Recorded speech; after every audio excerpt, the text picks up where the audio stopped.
Welcome back to the deep dive.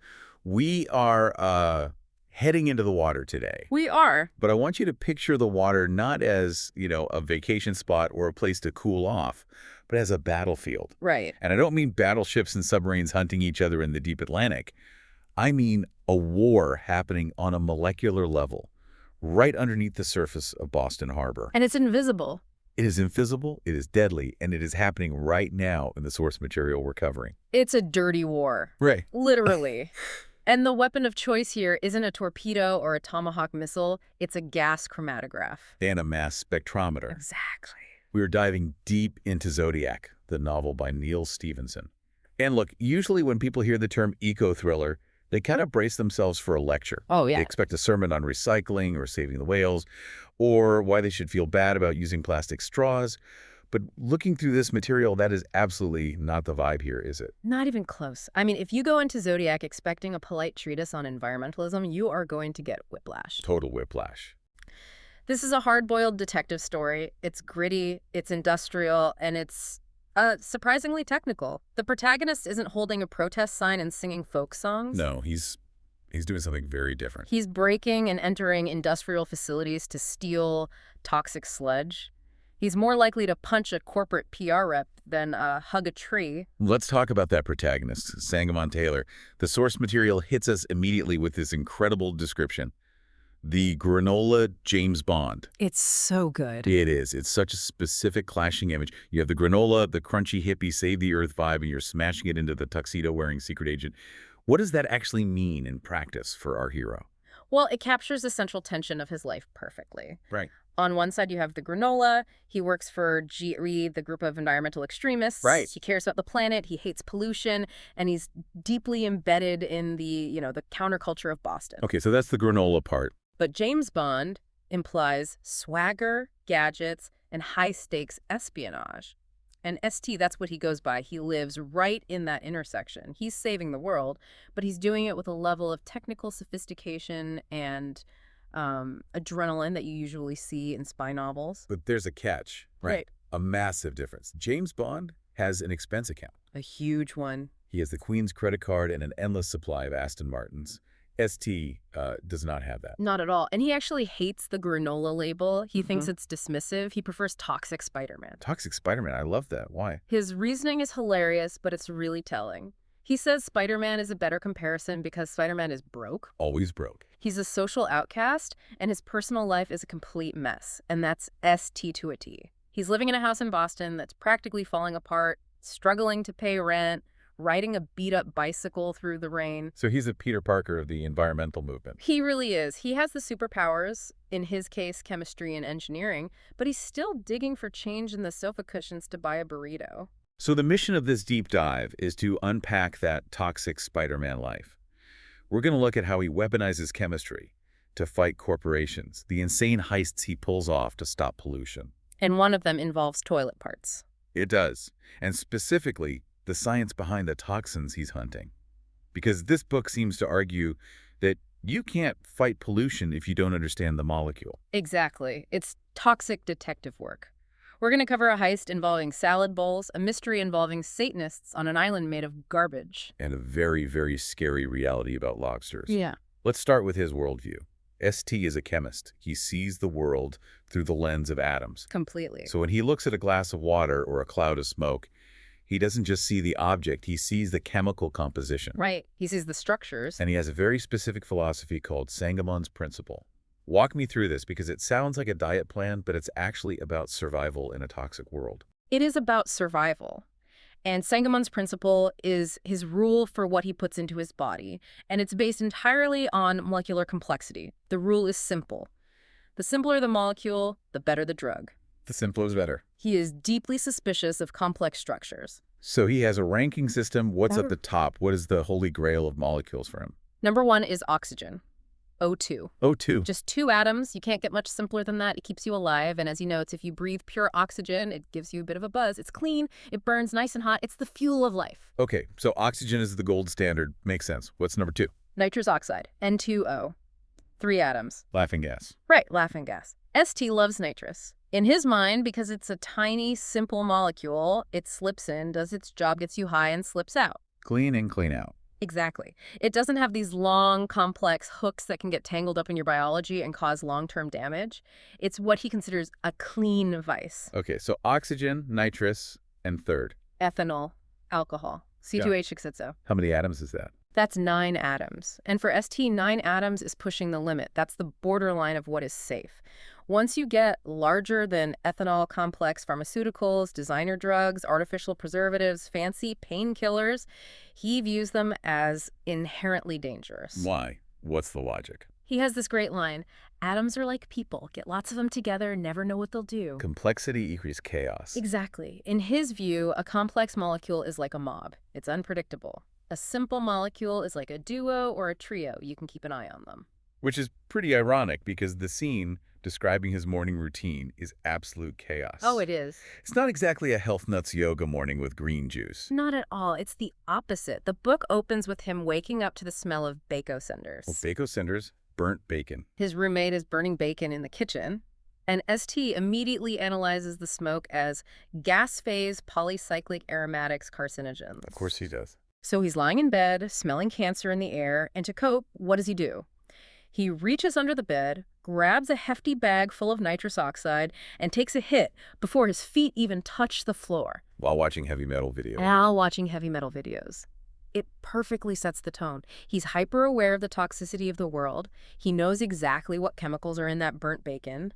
But he's also just a guy trying to cope with that knowledge. He's not a saint. Not at all. He's a stressed-out chemist engaging in what he considers calculated vices. He's managing his own personal toxicity budget. Okay, so that's his internal world. Let's talk about how he moves through the external world. We mentioned he's broke, so he rides the bike. But in Boston, riding a bike isn't just transportation, is it? Oh, no. It's not a leisurely pedal along the Charles River. In ST's Boston, cycling is warfare, total warfare. He treats his commute like a tactical operation. He adopts a guerrilla mindset. A guerrilla mindset. How so? The key is that he assumes he is invisible. He doesn't ride thinking, oh, that car sees me, they will yield. He rides assuming that car is a blind, dumb beast that will crush me if I don't evade it. That's a stressful way to get to work. It is. He drafts behind trucks to cut wind resistance. He takes lanes aggressively. It's a high-speed adrenaline sport just to get to the lab without becoming roadkill. But when he needs to bring in the heavy machinery or carry gear, he has the Omni GLH. I looked this up. This is a real car, right? It sounds like something made up for a movie. It is absolutely real. The Dodge Omni GLH. And GLH officially stands for Goes Like Hell. Goes like hell, seriously. Seriously, it was a real production car in the 80s, modified by Carroll Shelby. And to the untrained eye, it looks like a cheap, boxy, boring economy car. Piece of junk you'd see in a high school parking lot. But it's not. Under the hood, it had a turbocharger and a modified suspension aimed at racing. It's a sleeper. It's the ultimate sleeper, and that fits ST's character perfectly. He can park it in a bad neighborhood in Boston, and no one will steal it because it looks like trash. Right. He can park it at a corporate HQ, and no one notices it because it looks like the janitor's car. But if he needs to outrun corporate security or get somewhere fast, he can blow the doors off a Corvette. It's camouflage. It's a superpower hidden in a plain wrapper. A very effective tool. But the real star of the show, the vehicle the book is named after, is the Zodiac. The raft. Inflatable raft. Why is an inflatable raft the ultimate vehicle for Boston? Because Boston has what ST calls a fractal coastline. Fractal coastline. It's a mess of piers, inlets, canals, islands, and bridges. If you drive a car, you're stuck in tunnels and traffic. You can't move in a straight line. You're at the mercy of the grid. But on the water, the city opens up. The water is the backstage pass to the city. And the text spends a surprising amount of time on the physics of the hull. The difference between wallowing and skimming. Why does that matter to an environmental detective? This is crucial for his operations. A traditional boat, hull like a tugboat or a police cruiser, displaces water. It pushes the water aside to move forward. Right. That takes a lot of energy, it creates a big wake, and it limits your speed, it wallows. But a Zodiac is different. It's light, it's flat, and it's made of rubber. When you slap a massive outboard motor on it, like ST does, It doesn't push through the water. It climbs on top of it. It planes. It skips like a stone. Exactly. It rides on a cushion of water, I- and this creates high speed with very little draft, meaning he can go into shallow, dirty industrial creeks where a normal police boat or a Coast Guard cutter would run aground. Now it's about access. It's total access. It allows him to invade the territory of the corporations, the sewers, the back channels, the places they think no one can reach. It gives him speed and accessibility. It's the perfect guerrilla vehicle. Okay, so let's talk about those corporations. The bad guys. Basco and Fotex. How are they portrayed? Are we talking about villains in a volcano lair stroking a white cat? No, and that's what makes it so much scarier. They're portrayed as banal bureaucracies. Banal. They aren't trying to destroy the world for fun or because they hate nature. They are just trying to save 12 cents on waste disposal. They are toxic corporations, driven entirely by the bottom line. And their main weapon isn't a laser beam or something. No, it's confusion. They rely on the fact that the average person doesn't understand chemistry or math. Which leads to one of the most useful concepts in the book for you listening, the Periods metric. Oh, this is fantastic. This is ST's tool for just cutting through all that corporate BS. It is. So whenever a company gets caught dumping chemicals, their PR defense is always about parts per million. They say, look, we only dumped a few parts per million. That's like one drop in a swimming pool. It's negligible. It's safe. We've all heard that line, one eyedropper in a tank car. Exactly. And to a layperson, I mean, that sounds reasonable. Parts per million sounds tiny. It sounds like basically zero. Yeah, if I have $1 million and I give you $1, it doesn't really matter to me. Right. But ST completely flips this with the Patriots analogy. Patriots. It stands for period at the end of the sentence. Oh, okay. He says, imagine a drop of LSD the size of a period at the end of a sentence. If you put that on a water supply, it's a tiny amount by volume, but it's enough to hallucinate an entire city. The volume doesn't matter. The potency matters. Precisely. He uses a football analogy too, doesn't he? To visualize it. He does, and this one really sticks. He says, imagine a football field. That's your ecosystem. Now throw a single banana peel on the field. Okay. Relative to the massive field, that banana peel is parts per billion. It's statistically nothing. But if the field goal kicker slips on that peel in the last second of the Super Bowl, It ruins the entire game. that tiny part per billion has had a massive catastrophic effect. It's about location and effect, not just concentration. It's just a brilliant way to disarm the "it's just a little bit" argument. And to make sure these companies know they're being watched, GE flies the toxic Jolly Roger. The pirate flag. But instead of just the skull and crossbones, it has the red no circle and slash over it, the international symbol for banned. Where do they fly it? From the Zodiacs, they hang it on water towers near the factories. It's psychological warfare. It tells the executives looking out their office windows, we know what you're doing. We are here. We are the pirates of the harbor, and we're coming for you. All right, let's see ST in action. The outline details the Blue Kills operation. This reads like a bank heist, but instead of stealing money, they're plugging a pipe. What's the setup here? The target is a company the book calls the Swiss Bastards. Subtle. Very. They are running a secret pipeline off the coast of New Jersey, dumping toxic chemical waste directly into the ocean. But they've been clever about it. They didn't just run a big open pipe that would create a visible plume of sludge on the surface. They built a diffuser. A diffuser. That sounds sophisticated. What does that actually look like underwater? Imagine a pipe that is a mile long, just laying flat on the ocean floor. And all along that mile, every few yards, there is a small hole about 3 inches wide. Okay. So instead of one big gush of poison, you have thousands of little trickles spread out over a mile. It mixes with the seawater instantly. It makes it incredibly hard to detect from the surface and even harder to plug. Because you can't just shove a giant cork in it. You have to plug hundreds of small holes spread over a mile of ocean floor. Correct. And ST doesn't have an industrial manufacturing plant to build custom plugs. He's GE. He's broke. So we get this fantastic scene where he goes to a local hardware store in New Jersey to improvise a solution. This is my favorite scene. He's just standing in the plumbing aisle with a shopping cart trying to save the ocean. What does he grab? He needs 2 things, a seal and a backing. He finds rubber toilet gaskets, the waxless kind, the kind that seal the tank to the bowl. That's the seal. A toilet gas. But rubber is floppy. If you push it against a high-pressure pipe, the pressure will just blow it out like a balloon.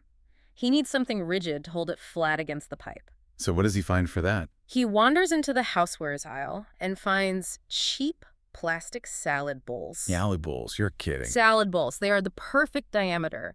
He drills a hole in the salad bowl, puts a bolt through it, and sandwiches the toilet gasket against it. He creates a toggle bolt system. He can push the toggle into the pipe hole, tighten the nut, and the salad bowl clamps the toilet gasket against the pipe. It's genius engineering using, $2 parts. But he needs a lot of them. He's plugging a mile-long pipe. He needs 110 of them. So he walks up to the checkout counter with a cart that is just overflowing with 110 toilet gaskets and 19 sets of plastic salad bowls. What must the clerks have thought? They're just staring at him like he's escaped from an asylum. It looks absolutely insane. Does he tell them the truth? Oh, hey, I'm an eco-terrorist plugging an illegal pipeline. No. He invents a lie that is just weird enough to be plausible. He tells them he is a plumber missionary. A plumber missionary. He says he's heading to Guatemala to bring modern sanitation to the villages, and he needs these parts to fix their toilets.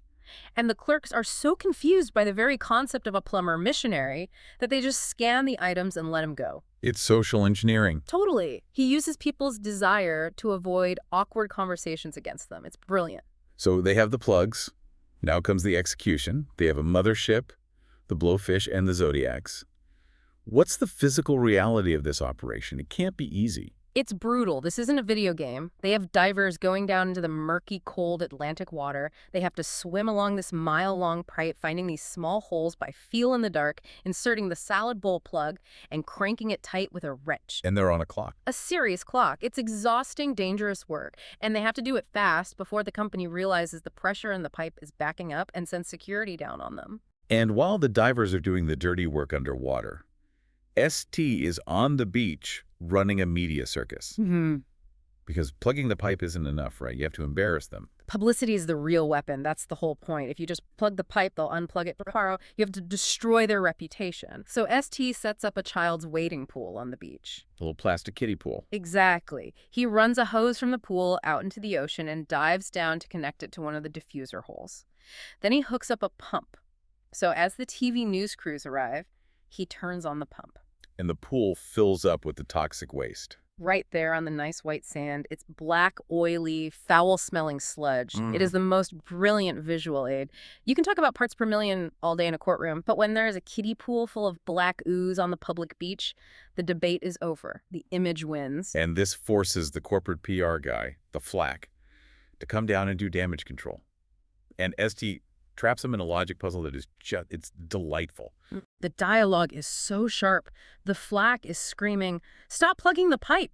You're creating back pressure. The pressure will build up and it might burst the pipe inland, under the town."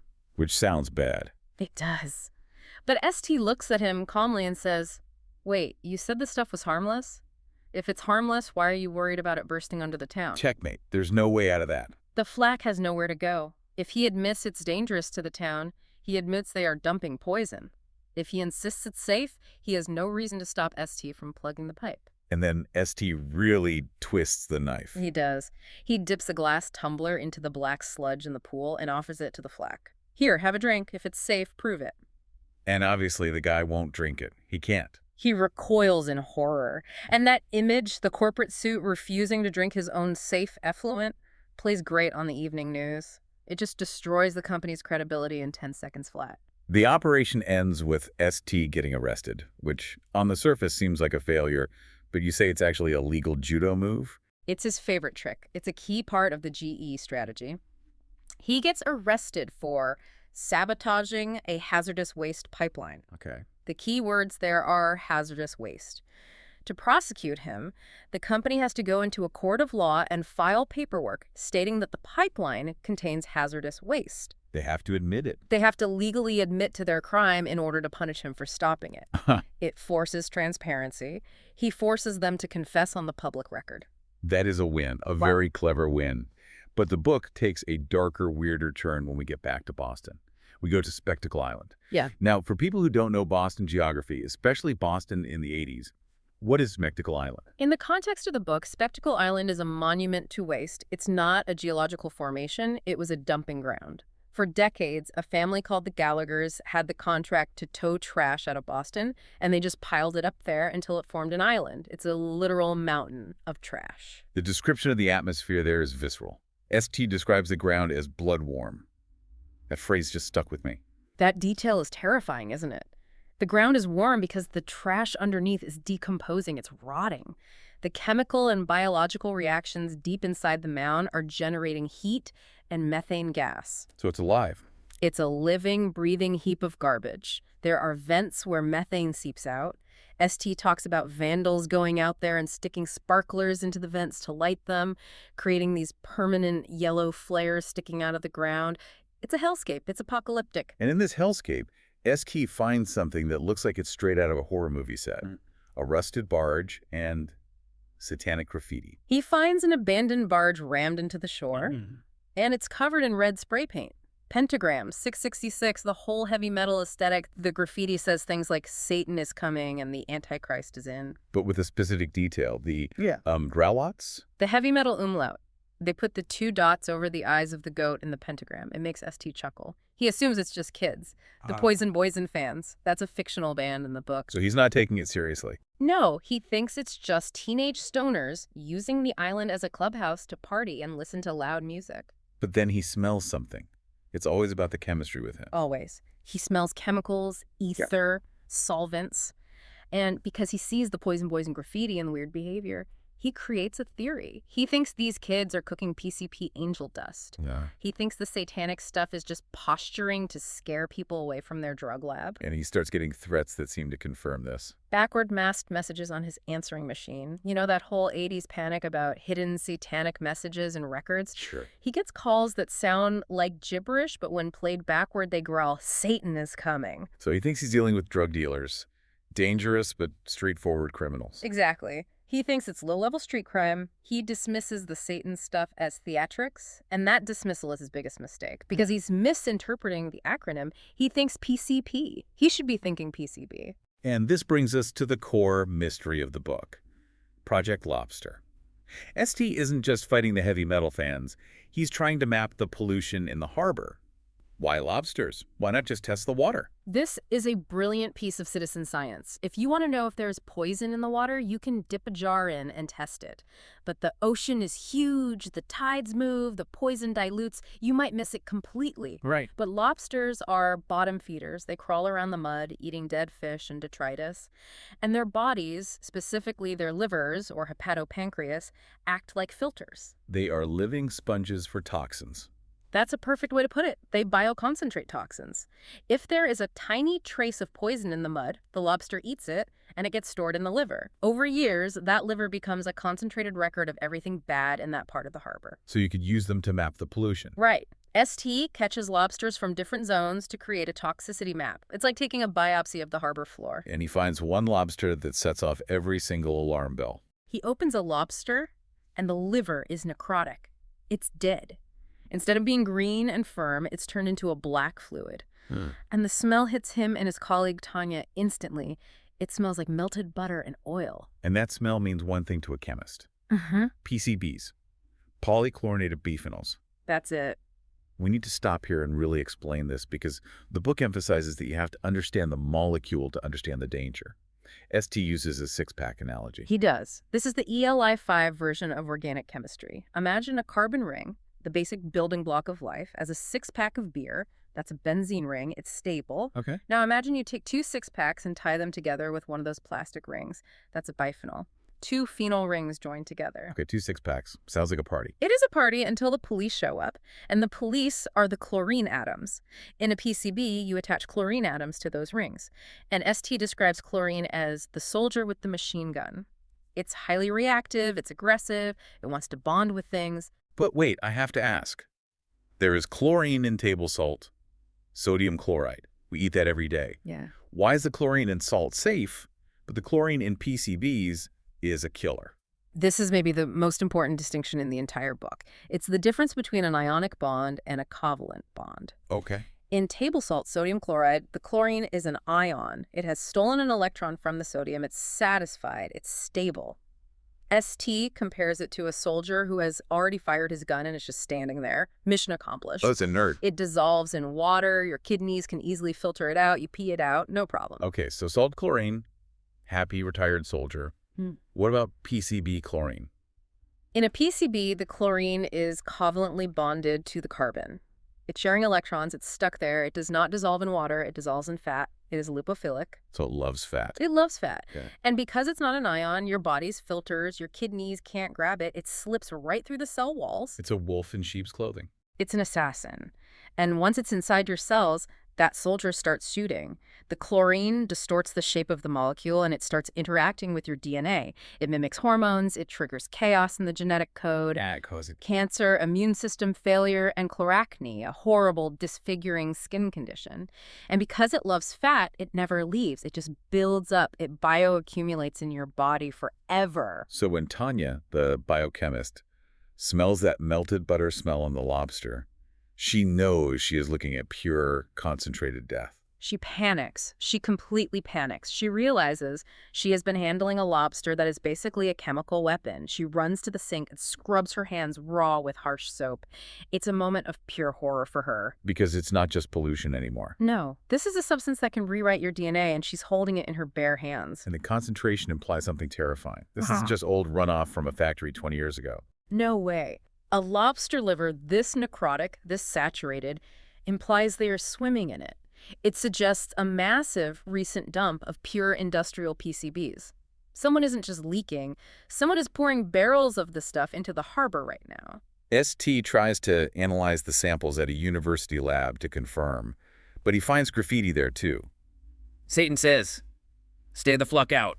The poison boys are onto him. They broke into the lab. But here is the twist. ST looks at the floor. The vandals stepped in the red spray paint they used for the graffiti, and he examines the footprints. A classic detective move. And they aren't combat boots. No, they aren't sneakers. They aren't biker boots. They are expensive, narrow Italian dress shoes. That gives me chills. That one detail changes everything. It changes the whole profile of the enemy. These are not just teenage stoners running a drug lab. These are corporate operatives. The satanic cult is a masquerade. It's camouflage. It's camouflage. The dress shoes reveal that there is money and institutional power behind the graffiti. The Satanists are likely hired muscle or security for the corporation, using the heavy metal aesthetic to scare away curious locals while they dump PCBs. So the enemy is Basco, the corporation, and they realize ST is on to them. The game of cat and mouse escalates. We have to talk about the cigarette boat. This is where the thriller element really kicks into high gear. ST keeps seeing this 31-foot cigarette boat in the harbor. Now, a cigarette boat is a go-fast boat. It's designed for drug runners in Miami. Right, high performance. It's loud, it burns huge amounts of fuel, and it has absolutely no business putting along at 5 knots in a Boston industrial canal. Unless they are hunting something fast. Exactly. ST realizes they are using it because it is the only thing on the water faster than his Zodiac. It's an interceptor, it's a predator. And there is a scene where ST is diving at night in a storm, trying to find the source of the PCBs. This boat comes for him. It's terrifying. He's underwater, and he can hear the screws, the propellers, screaming overhead. They are trying to run him down. They're hunting him. So the game has changed. It confirms that the stakes have shifted from lawsuit to murder. They are not playing games anymore. But despite the danger, ST proceeds with the science. He organizes a massive grid search. He gets divers, he gets jars, he maps out the entire harbor floor. He is convinced he will find the drum pile, the source of the PCBs. He's going to find the smoking gun. And he finds nothing. That's nothing. The samples come back clean. And this just crushes him. He calls himself a failure. He says the granola James Bond had fed up. He can't reconcile the data. The lobster says toxic. The harbor floor says clean. This is the detective's dilemma. If the weapon isn't where it should be, where is it? It forces him to think laterally. If the PCBs aren't on the bottom, they must have been moved or dissolved or something else. The absence of evidence becomes the evidence. It suggests a cover-up so efficient that it's almost magical. It implies the enemy is smarter and more resourceful than he ever gave them credit for. And looming over all of this is the big bad on the political stage. Alvin Fleshy. The groveler. He's a politician running for president of the United States. He presents himself as this wholesome, man-of-the-people candidate, but we learn that he secretly owns Basco. He's the man at the top. He is the ultimate boss of the company dumping the PCBs. The irony is just... Yeah. It's so thick. He's shaking hands at Faneuil Hall, talking about the American dream, while a mile away, his employees are painting satanic graffiti and dumping carcinogens into the water. It connects the street-level grit to the highest levels of power. ST realizes he isn't just fighting a company, he's fighting the potential future president. It validates all his paranoia. The system is rigged from the mud all the way up to the White House. We've covered a lot of ground. Or water, I guess. From the toilet gasket heist in Jersey to the terrifying chemistry of PCBs. As we wrap up this deep dive, what is the core takeaway from Zodiac? What's the main thing you want people to walk away with? For me, it's about visibility. The book argues that the modern world is defined by invisible systems. Invisible pipes, invisible chemicals, invisible corporate structures. We walk around assuming the air is clean and the water is safe because we can't see the danger. And ST's role, and by extension the role of science, is to make the invisible visible. Precisely. Whether it's using a mass spectrometer to find a toxin that you can't see, or using a salad bowl in a kiddie pool to make a political point, or spotting a dress shoe print in a pile of trash, it's all about paying attention to the details that don't fit the official story. It's about looking at the world with open, critical eyes. It also makes you rethink who the bad guys really are. We're trained to fear, the guy in the alley with a knife. But ST shows us that the guy in the suit signing a manifest to dump teratogens into the food supply is infinitely more dangerous. Infinitely. The guy with the knife might hurt one person. The guy with the PCBs can poison a generation. And he'll do it while smiling for a campaign photo. I want to leave our listeners with a final thought to mull over. We talked about the theater of the satanic graffiti. The corporation created this fake cult to hide their crimes. A brilliant piece of misdirection. It worked because people expect burnouts and vandals to be the problem. They stopped looking deeper because the surface explanation fit their biases. That's the trap. So looking at the world today, what other obvious problems are actually camouflage? When we see urban decay or random crime or sudden environmental crisis, how often is that just a set piece? How often is it designed to keep us from looking at the footprints in the paint? It makes you want to go buy a chemistry set, doesn't it? Makes me want to buy a water filter, that's for sure. Yeah. And maybe stay away from the lobster bisque for a little while. Probably a safe bet, yeah. Thank you for taking this dive with us. It was murky, toxic, and absolutely fascinating. My pleasure. It was great. And thank you for listening. Stay curious, stay skeptical, and remember, just because you can't see it doesn't mean it isn't there. We'll see you in the next deep dive.